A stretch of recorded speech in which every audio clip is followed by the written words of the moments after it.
Kama kuna tukio ambalo limewacha watu na mdomo wazi, huzuni, majonzi, basi ni tukio ambalo limetokea Oktoba 29 baada ya watu kuanza vurugu kabla ya uchaguzi na hata baada ya uchaguzi nchini Tanzania, na watu wengi wameweza kupata hasara, akiwemo mmoja wao ni Mwamba Billnass ambaye alipoteza duka lake. Watu waliweza kulivamia, inaelezwa kwa wengine wakaiba vitu vyake na wakachoma duka lake moto. Lakini mwingine, Bidada Shilole, alikuwa ni mmoja ambaye alipoteza mgawa wake baada ya watu kushambulia, lakini zaidi ya hapo wakaenda kumalizia kwa kuchoma moto. Bwana, sasa Billnass akapotea mitandaoni kabisa kabisa baada ya mitandao kurejeshwa. Kama unavyofahamu kwamba kulikuwa na shutdown ambayo ilikuwa imetokea Tanzania kutokana na vurugu ambayo ilikuwa inaendelea, lakini mambo ya uchaguzi kapelekea kuzima kwa mtandao. Kulingana na ripoti ambazo wenyewe wanazieleza, vurugu zilisababisha wakazima mtandao ili kuepuka watu wasije wakaendelea kujikusanya.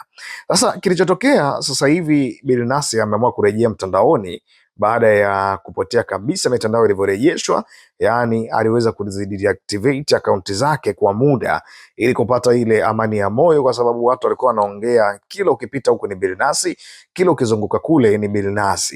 Lakini sasa hivi amekuja kushare video. Kwa kweli video ina huzuni mwingi, video ambayo inaumiza moyo kweli kweli, ikimwonyesha ana rekodi pictures ama video ambayo kama ambavyo unaishuhudia hapo, akiwa simu nyingi zimeungua, kompyuta zimeungua, lakini zaidi ya hapo na fedha pia ambazo zilikuwa kwenye draw ambalo kiukweli aliwezi kuwa accessed na moto, na hata kulivunja sio kitu rahisi.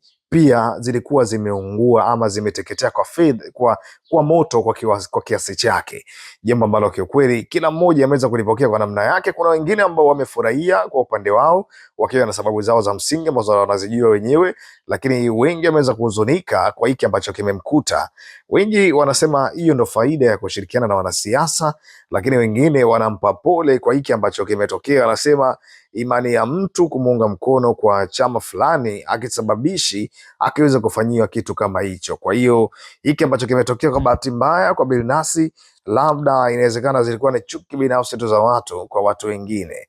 Bana, Locha Media inakutakia pole we Billnass kwa hiki ambacho kimekukuta, kwa sababu hii ni hatari kweli kweli kuweza kupoteza mali na fedha nyingi, ili biashara yako unaenda kuanza tena moja baada ya watu kuweza kukurejesha nyuma kutokana na moto ambao umeshambulia duka lako, na sio kwa bahati mbaya, bali ni watu ambao wameupandikiza na kuweza kuchoma moto vitu hivyo.